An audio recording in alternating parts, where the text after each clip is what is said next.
Shamakam oltan sagantaan keenya eegaleera maqaleetti haleellaan qilleensarraa raawwatamu aangoonni TPLF fi sabaa himaan naannichaa beeksisan hospitaalarraa waan odeeffanne قدم قانوت زتوقع بوطانا إنسان وتي دعميزن عند بكي هاليلمي كوني إدو دايماني تتبطني في باركي بشنناويتي haleellaa kanaan booda mootummaan iddoowwan qiyyafataman akka haleelu ibseera nagalleetti namni du'eera jedhamee ijibbaatame waggaa 32 booda argame guyyummaa sibayee bultii 18 dabsee dhufe dabsaytirra baardaaritti ayyariin nugees gisumnu lafa buune waraana jirra bakka alkanumsi waraanseen bakka abbaan badibade abbaan dudu odeessaalee gaggabaaboos qabnaa saganticha waliin Firaa'ol Balaay naannoo Tigraay magaalaa Maqaleetti har'a roobii haleellaan qilleensarraa raawwachuu humnoonni Tigraay fi jiraattonni himan dubbii himaan TPLF obbo Geetaachoo Raddaa haleellaan kun kan qaqqabe dhiyeenya oolmaa daa'immaniitti ta'uu fi lammiilee nagaa irratti kan qiyyaafatedha jechuun fuula Tiwiitarii isaanii irratti kataban naannoon Tigraay ibsa baaseen ammoo haleellaan guyyaa sa'aa 6 walakkaatti raawwate kun gamoo mana jireenyaa iddoo taphaa fi oolmaa daa'immanii irratti ta'uu hime mootummaan Itoophiyaa haleellaan kun raawwatamuu booda ibsa baaseen naannolee adda bahan irratti qiyyaafachuun haleellaan akka gaggeeffamu beeksise haleellaa qilleensarraa har'a qaqqabeen miidhaa gahe daayiriktarri meedikaalaa hospitaala rifaraalaa Aayidar obbo Kibroom Gabrasillaasee akkasiin BBC'tti himan قدم قانوت زتوقع بوطانا إنسان وتي Bakki haleelame kuni iddoo daa'immanii taphatanii fi paarkii bashannanaawwaati. Bakki kunis Taklaa Hayimaanoot Barmaataan Indaatsabaa kan jedhamuu fi masaraa Atsee Yohaannis dhiyeenyatti argamudha. Hangammaatti namoonni 13 hospitaala galaniiru. Kanneen keessaa 4 waggasuu lubbuu dhaban. Lubbuun hospitaala hin geenye. Kan du'an keessaa 2 daa'immani. 9 isaanii wallaansi taasifamaafii jira. Umrii isaanii yoo ilaalle ammoo mucaan du'e tokko umriin isaa ganna 8. Geessonnis keessa jiru. Haadholiinis keessa jiru. Kanneen umriin isaanii 30 fi 40 ta'u keessa jiru. Kanneen keessaa 6 isaanii dubartoota. Kaaba Itoophiyaa bakkeewwan naannolee Tigraay, Amaaraa fi Affaar wal daangessan irratti lolli akka haaraatti jalqabame kun guyyaa 3ffaa lakkoofsiseera. Waraanichi akkamiin eegale kan jedhuu fi dhimmoota kaan irratti dubbii himaan TPLF obbo Geetaachoo Raddaa BBC'n gaafatameera. Yaaliin deebii gama mootummaa Itoophiyaatiin argachuuf taasifame haga ammaatti milkoofne. Obbo Geetaachoo Raddaa guyyaa kamisaa BBC'tti kan dubbatan ennaa ta'u kan dubbisee gaazexeessituu BBC Afrikaa Audrey Brownidha. This has always been in our strategic interest, so we are pretty much hoping that this would come to a peaceful end. Fedhiin keenya kana hin turre. Dhimmi kunis karaa nagaatiin xumura argata jennee abdachaa turre. Nuti abdii nageenyaa qabaannus mootummaan Finfinnee jiru waraanni deebi'ee akka eegalu of qopheessaa ture.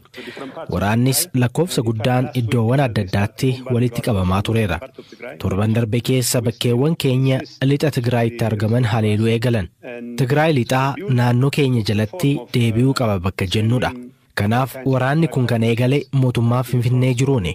Kanas kan godhani dhimma nageenyaa beeksisnee jedhaniin qarqaarsa hawaasa idil addunyaa arganneerra jechuun waan amananiif. I would dismiss that offhand because we've been the ones who have been at the receiving end of their blockade. Waraanicha isaantu jalqabsiise kan jedhan ammoo tasumaa sirree miti. Sababni isaas nuyi kan uggura qarqaarsa namoomaan midhamaa kan jiru. Hawaasni idil addunyaas gama kanaan akka nu qarqaaru abdachaa turre.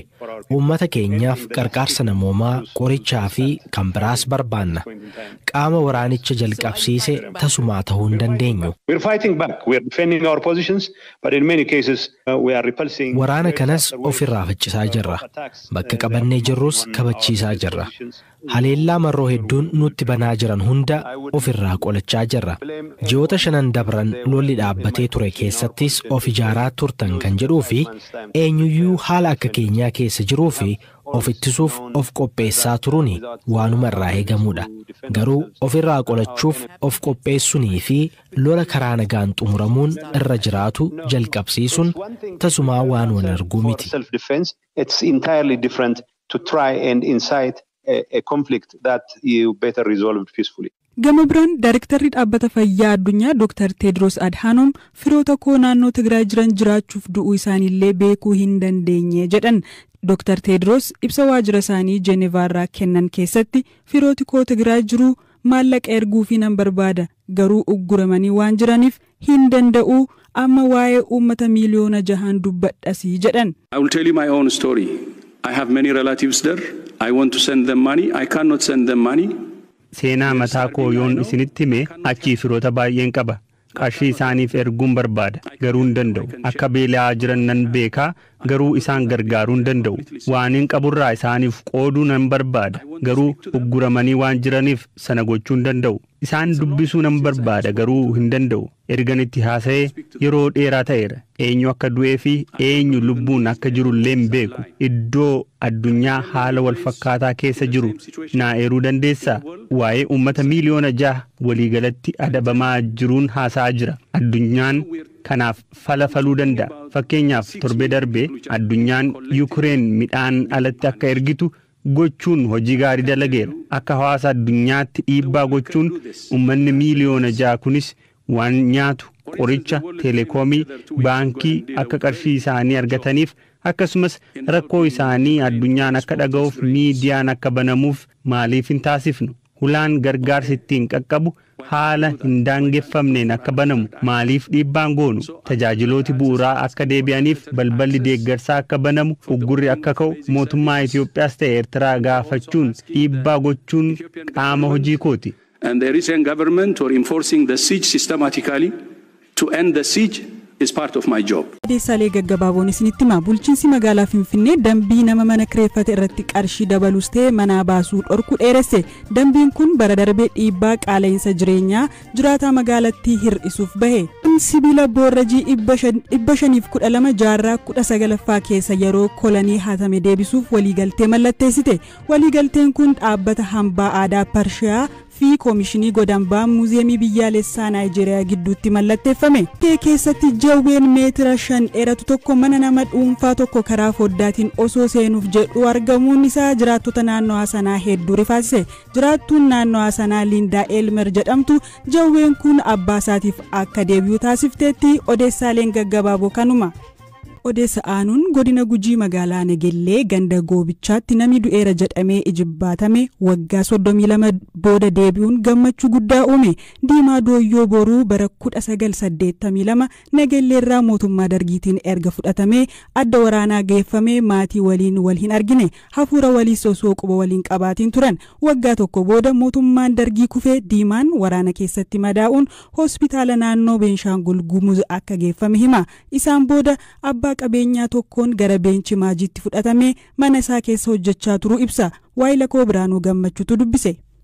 Ingise deemillee waggaallee hin beeku ganni 30 keetiin jirama 31 akkas. Yeroo deemtan maatii ijaarrattaniittu? Hin qabu tokkollee hin qabu. Bakka turtanittoo? Bakka turellee akkasummaan ta'etti ganna dhiisi gurbaa. Ilmi namaatu na dhowwan akka dhibii nan laalan akkuma baraaressa achi jiru. Mee waggaa kan amma kana turtan akkamitti turtani mee maal keessa turtan natti maa? Maal godhire bakka fulan duwiniif bakka akkasumatti ofirra laala maal namni du'e afaaniin du'edha malee bakka namni dhufe na waraan hin garreellee ofirra eeginyaa ilaan ofirra eegaa bakka. Yeroo deemtan sana adda waraanaatti bobbaatanii ture?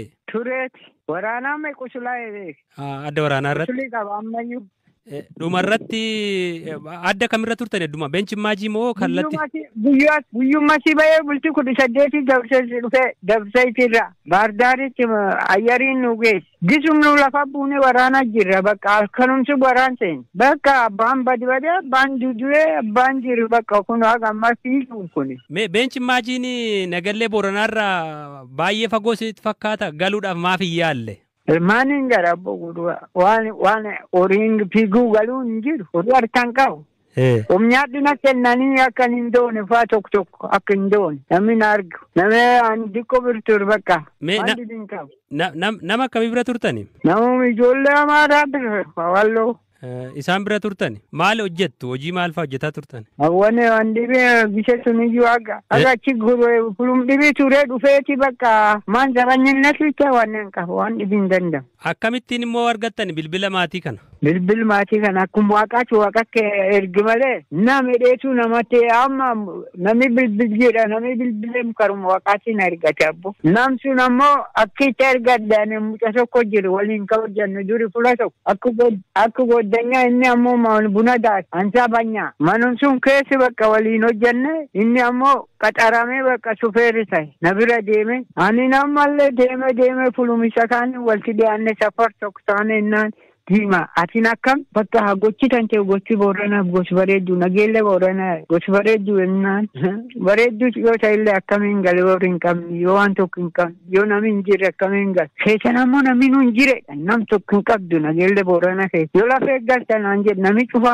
namni kun antii bilbila ijoolleen boorana jirti kayaa bal'oo bakka goddanyaa achi qaba goddanyaa kiyya si bilbilee nageelle si bilbilaa ana bilbila bakka ani jaalalti kiyya sun jirti malee karaa dhibiin jirtudha amaaranyummaan itti dubbatti bilbileedha sumnaa bilbile gisee lama sadi gargalchee bilbiliyye yoo inni nageelle kiyyee bakka bisiqoo appichana dhiyeessan bisiqoo irra qabadhee waltuma akkuma ilaawwala garuu walti boonne namni beek namni dhibiitti bisiqoo dabarse malee namni nageelle dawwal namni amma nam sun hin beeku warri hin beekan namni kan bisiqoo kenne bisiqoon kun obboleeyyamti kan diid kana dabarse kana walti qunnamna obboleessiyya. Maal jijjiirame argitanii akka yeroo deemtanii fi ammi maal fakkaata qe'een maatiin?